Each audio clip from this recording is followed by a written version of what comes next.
السلام عليكم. لا تنسوا الاعجاب بالفيديو والاشتراك في القناة تشجيعا لنا لنستمر بنشر المزيد إن شاء الله.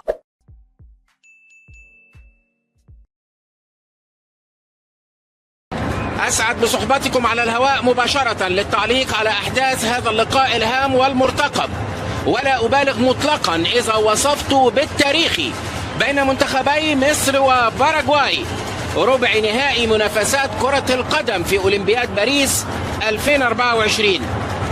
الفراعنة في مواجهة لالبيروخا، في مواجهة لا تقبل القسمة على اثنين، مباراة سترسل الفائز بها إلى المربع الذهبي مع كل الأمنيات والدعوات لمنتخبنا الوطني. ياخدها مارسيلو بيريز، ادي العرضية تمر من الجميع، يلعب برجولة وحماس، ادي انطلاقة وبرافو حسام عبد المجيد في المكان المناسب. حسام عبد المجيد يحول الكرة إلى ضربة ركنية إلى حسام من جديد، يشتت حسام أليكسيس كانتيرو، يا ولد يا ولد يا ولد، ادي إلى داخل منطقة الجزاء، ودي ضربة رأس ولكن إلى خارج الملعب. ضربة رأس إلى خارج الملعب، فعال. زيزو يستلم، يلعب عرضية ولكن إلى انسيسو يلعب كرة بعيدة تماما إلى خارج الملعب. ضرب أرض شحاتة، هيسدد ولا إيه؟ تسديدة عرضية من شحاتة فيها عنصر المفاجأة ولكن إلى خارج الملعب.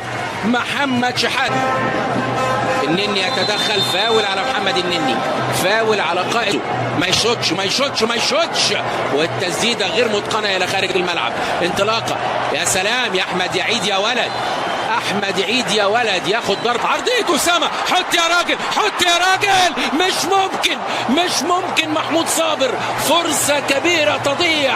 انطلق اسامه فيصل كواكب منتخب مصر. دييجو جوميز يسدد، حمزه يا ولد يا حمزه يا ولد يا حمزه، بيتدخل شحاتة، تعود الكرة لمنتخب باراغواي وسهلة سهلة في ايد الحارس حمزة، يسدد الى خارج الملعب. يا جماعة ده ما يسددش، يا جماعة ارجوكوا ده ما يسددش.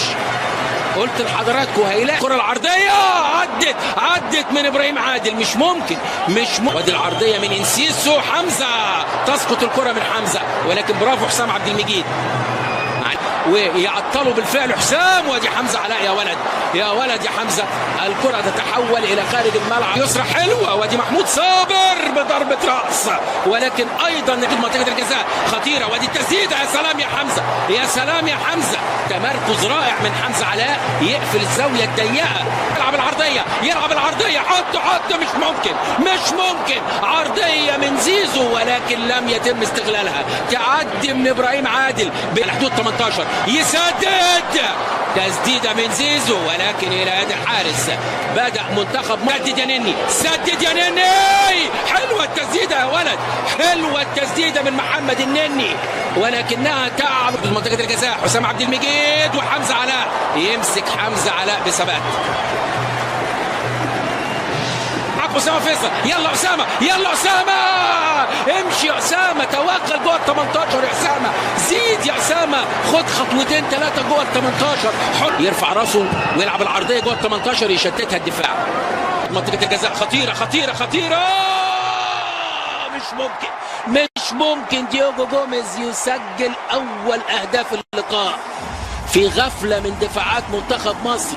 تتلعب الكرة الأمام، ادي الكرة العرضية مرت من الجميع الحمد لله، مرت من الجميع الحمد لله. شحاتة يلعب كرة كوكا، حلوة التسديدة، حلوة التسديدة من محمود صابر. يلا ابراهيم يسدد، ابراهيم كرة تمشي بعرض الملعب لا شوية، ادي استلام حلو لكن احمد عاطف قطة تتخطف منه، يلعب عرضية حلوة التعادل يا مصريين. ابراهيم عادل، الاسمر ابو ضحكه ترد الروح، الاسمر ابو ضحكه ترد الروح. ابراهيم عادل، هي واحده يا ابراهيم قلت لك عليها، هي واحده يا ابراهيم قلت لك عليها، خد لك عرضيه من زيزو، خد لك ضرب، يعدي عايز يفوت بعرضيه، وكاد الخطا ان يحدث، كاد الخطا ان يحدث من قبل ابراهيم عادل، عرضيه سهله الى يد الحارس. مرة تانية الخطورة قائمة والكرة إلى خارج الملعب، دي العرضية على الآمل بعيد، ضربة رأس، الحمد لله إلى خارج الملعب، ضربة رأس من جilberto.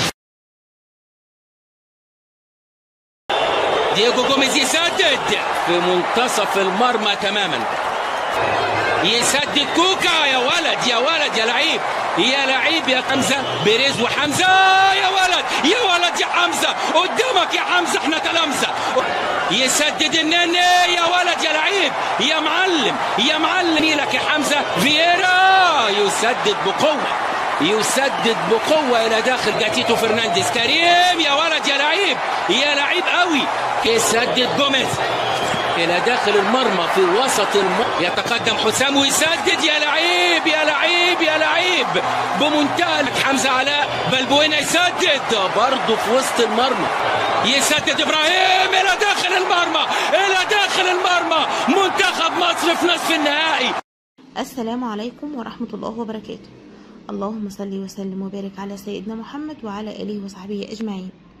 في فيديو النهاردة إن شاء الله بإذن الله هناخد paragraph about your community garden، يعني حديقة اجتماعية أو حديقة مجتمعية. هنقول الباراجراف بالإنجليش ونترجمه بالعربي. We have a community garden in our neighborhood، يعني نحن لدينا حديقة اجتماعية في حينا السكني. A community garden يعني الحديقة الاجتماعية أو الحديقة المجتمعية is a big green space، عبارة عن مساحة خضراء كبيرة أو منطقة يعني خضراء كبيرة. The people who work there، الناس اللي بتعمل هناك، there بتعود على community garden، are all volunteers، يعني كلهم متطوعين، يعني بيشتغلوا فيها بدون نقود.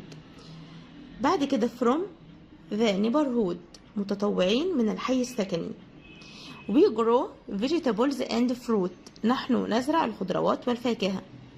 we sometimes، يعني نحن أحيانا sell them، بنبيعهم. them بتعود على الفاكهة والخضار يعني والخضروات. we sometimes sell them، نحن أحيانا نبيعهم in the market، في السوق. this garden helps clean the air، هذه الحديقة بتساعد على نظافة الهواء the air in the city، في المدينة. and it is a great place، والحديقة دي بتبقى عبارة عن مكان عظيم أو مكان رائع to meet people، لمقابلة الناس and make friends، وتكوين صداقات أو تكوين أصدقاء يعني. هنقرأ كمان مرة. your community garden.